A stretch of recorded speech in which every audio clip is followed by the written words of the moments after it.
Την άσκηση τη ξέρετε. Τα είπαμε και την προηγούμενη φορά. Ξεκινάει ένας να γράφει μια ιστορία. Μόλις χτυπά το καμπανάκι, τη φέρνει στην έδρα. Και συνεχίζει κάποιος άλλος. Οι κόλλες πάνω έχουν νούμερα, ώστε κάθε ιστορία να γράφεται από 2 άτομα. Αυτοί που θα γράψουν την καλύτερη ιστορία έχουν 2 εισιτήρια για σινεμά κερασμένα από μένα. Όμορφο πράγμα να σε ξυπνάει μια ηλιαχτίδα.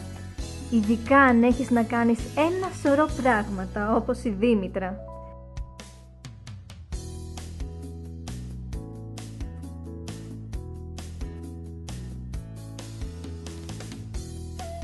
Αρχικά, για να πάει καλά η μέρα, χρειάζεσαι τουλάχιστον 10 likes. Φυσικά έχεις να δεις ζώδια και οροσκόπο. Να θυμηθείς σε ποιον έστειλες μήνυμα χθες που τα έπινες με τις φίλες σου. Να βάλεις κάτι που θα σε κάνει να φαίνεσαι σαν νεράιδα. Καυτή νεράιδα όμως. Αλλά το πιο σημαντικό από όλα, τσάι ή καφές. Τέτοιες κρίσιμες στιγμές βέβαια, το κουδούνι μπαίνει πάντα στη μέση. Παίρνοντας το γοητευτικό και δυναμικό βλέμμα της, άνοιξε την πόρτα. Ο Μπάμπης δεν ήξερε αν έπρεπε να γελάσει ή να ξεεράσει. Η κοπέλα ήταν ό,τι πιο άσχημο είχε δει ποτέ στη ζωή του. Έκλεισε μόνος του την πόρτα και ανέβηκε έναν όροφο ακόμη. Αυτή τη φορά χτύπησε την σωστή πόρτα. Ο άγριος τύπος, γνωστός ως Τανάιας, άνοιξε την πόρτα. Ο Μπάμπης του έδωσε τον φάκελο με το χρήμα.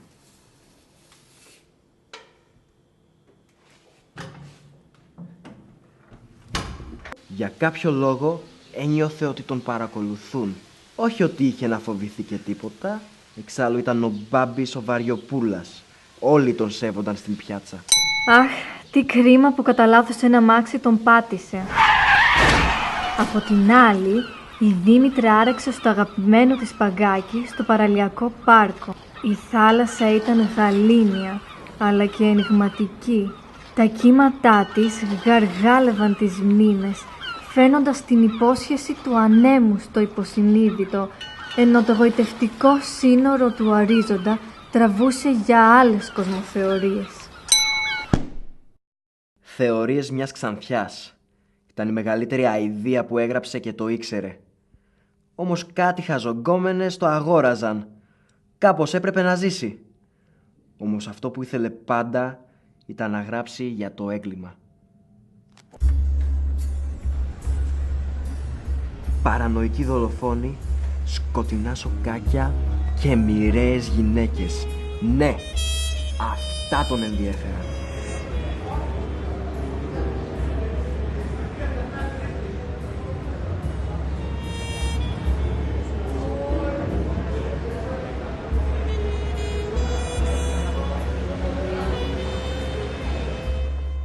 Συχνά τον έβρισκες να πίνει φτηνό ουίσκι σε κακόφημα μπαράκια. Ήταν ήδη στο 3ο ποτήρι όταν πέρασε αυτή η γυναίκα.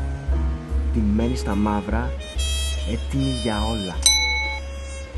Από ανώμαλο σε ανώμαλο.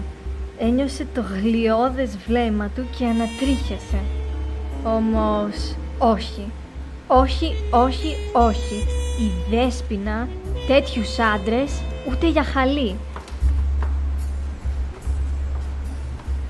Μια κοπέλα σαν κι αυτή έψαχνε άλλα πράγματα. Είχε μια ψυχή τόσο αγνή, αγνή και εύθραυστη, σαν ένα λουλούδι. Όμως η μοίρα της είχε φερθεί πολύ σκληρά. Έχασε την οικογένειά της σε τροχαίο. Έπρεπε να βρει μέσα της τη δύναμη για να συνεχίσει. Μια γυναίκα μόνη και απροστάτευτη. Μια γυναίκα που έδινε τον δικό της τίμιο αγώνα στη ζωή. Η κακιά της τύχη όμως δεν είχε τελειωμό, καθώς το αγόρι της την παράτησε στην πιο δύσκολη ώρα. Θα το άντεχε κι αυτό. Τον μετεωρίτη όμως δεν τον άντεξε. Έπεσε πάνω στο σπίτι της και το έκανε στάκ. Τι κρίμα. Αυτός ο μετεωρίτης σίγουρα έκρυβε κάποια μυστικά. Ο νεαρός αστροφυσικός Ζήνων, επικεφαλής μιας επίλεκτης ομάδας της ESA, κλήθηκε να ερευνήσει το γεγονός. Όμως η ακτινοβολία από το δείγμα προκάλεσε μια σειρά από αλυσιδωτές αντιδράσεις, οδηγώντας τον σε μια τρομακτική μετάλλαξη ζόμπι. Τόσο τρομακτική που η Δήμητρα ξύπνησε σοκαρισμένη. Ήταν όλα ένα όνειρο. Αυτή τη φορά ήξερε τι ήθελε. Ήθελε έναν καφέ. Άκουσε κάποιον να φωνάζει το όνομά της. Ήταν το αγόρι της, ο Οδυσσέας.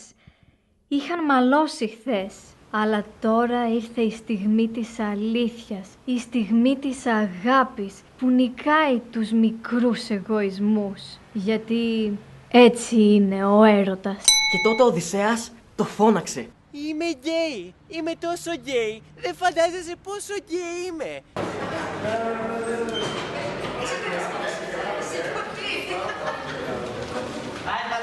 Άντε, τσάου. Τσάου, Κράλη.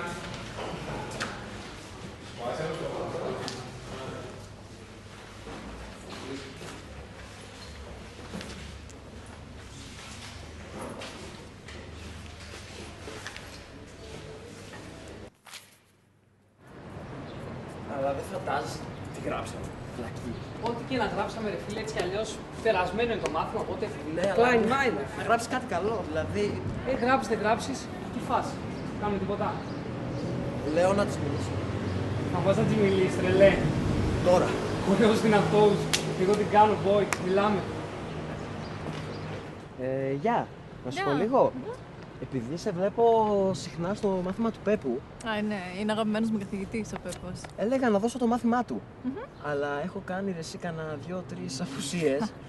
Και έλεγα, άμα έχεις χρόνο, να πάμε για ένα καφέ, να μου δώσεις και τις σημειώσεις σου. Σημειώσεις τις έχω όλες, έχω πάει σε όλα τα μαθήματά του. Πολύ ωραία. Το σημερινό ήταν αρκετά ευχάριστο. Σου άρεσε? Δεν θα το έλεγα. Έτυχα έναν ανώριμο βλάκα 15χρονο. Όχι ότι κι εγώ ήμουν καλύτερα, γιατί έτυχα με μια τύπισσα η οποία ήταν τελείως χαζογκόμενα. Καλά, μην νομίζεις. Εγώ ήθελα να γράψω για την ψυχή, για τον άνθρωπο και μου το κατέστρεψε εντελώς. Εντάξει, είσαι και σοβαρή κοπέλα, έτσι, της θεωρητικής.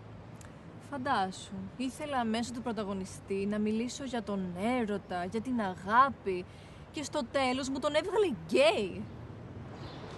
Γκέι, Ναι, ωραία.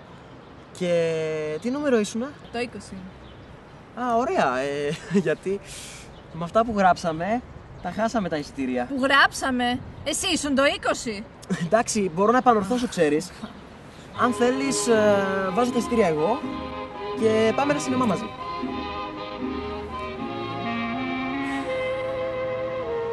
Οκ.